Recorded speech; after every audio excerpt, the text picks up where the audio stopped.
শিক্ষার্থী বন্ধুরা, এবারে আমরা তড়িৎ বিভব সম্পর্কিত আমরা 2 নাম্বার ম্যাথটি সলিউশন করব।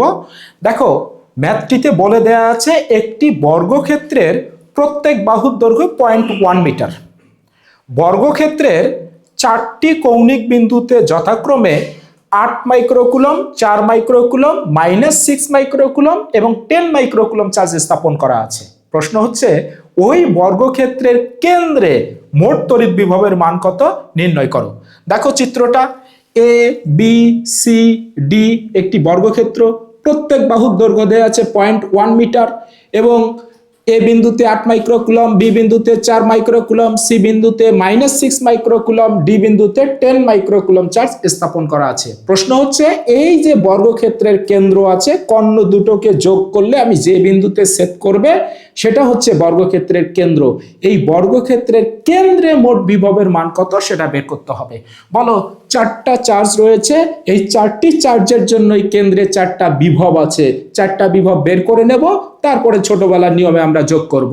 তাহলে শুরুতেই 8 মাইক্রোকুলমের জন্য কেন্দ্রের মধ্যে বিভবের মান কত, তড়িৎ বিভবের মান কত সেটা আমরা বের করব। তাহলে শুরুতেই এ বিন্দুতে স্থাপিত 8 মাইক্রোকুলম চার্জের জন্য এ ও দূরত্বে, ও বিন্দুতে বিভবের মান আমরা একটু এইভাবে লিখি, ভি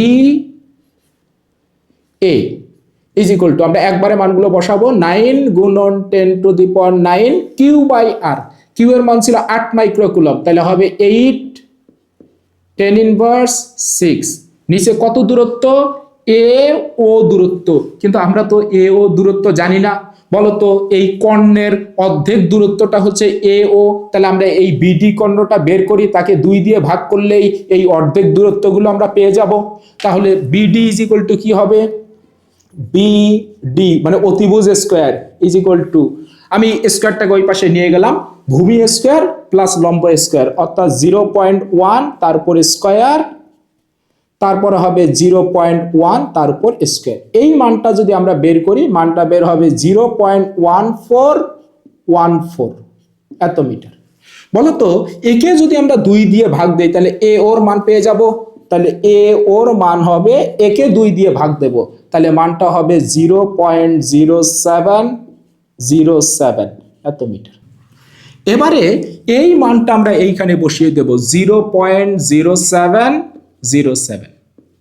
যদি আমরা ক্যালকুলেটর চাপি তাহলে মানটা যেটা পাবো 1.0110⁶ এত ভোল্ট। তাহলে আমরা এ বিন্দুতে স্থাপিত চার্জের জন্য ও বিন্দুতে বিভবের মান পেয়ে গেছি। কোনো দিক নাই, দিক দেওয়ার প্রয়োজন নাই, কারণ বিভব স্কেলার রাশি।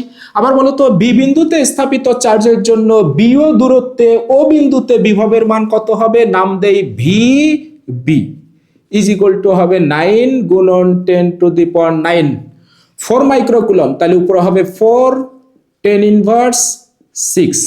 নিচে কত দূরত্বে, তাও বি ও দূরত্বে, তাহলে বি ওর মান হবে 0.0707। এই মানটা হবে 5.09 10⁵ এত ভোল্ট।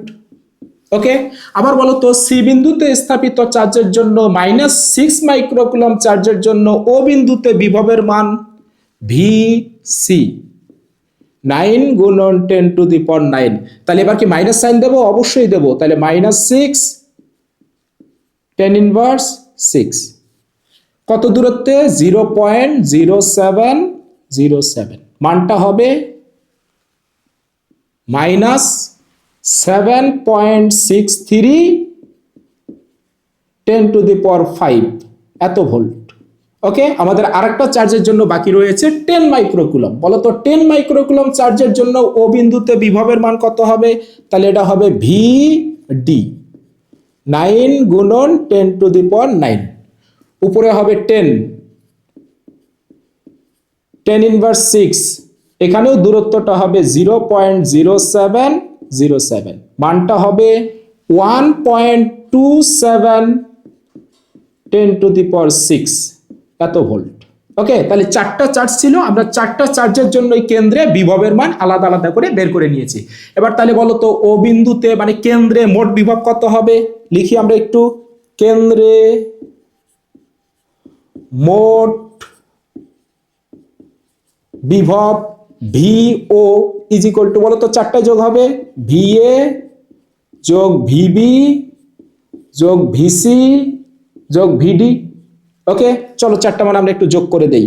তাহলে ভিও, বলো তো ভি এর মান কত, 1.01 10⁶, প্লাস ভিবি এর মান কত, 5.09 10⁵।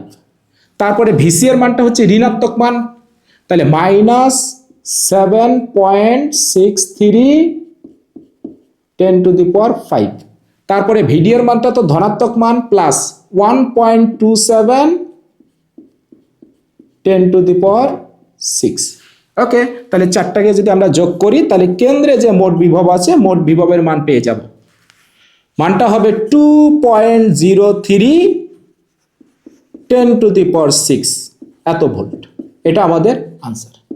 তাহলে বলো বর্গক্ষেত্রের চারটা কৌণিক বিন্দুতে এই রকম যদি চারটা চার্জ স্থাপন করা থাকে তাহলে কেন্দ্রে মোট বিভবের মান হবে 2.03 গুণন 10⁶ ভোল্ট।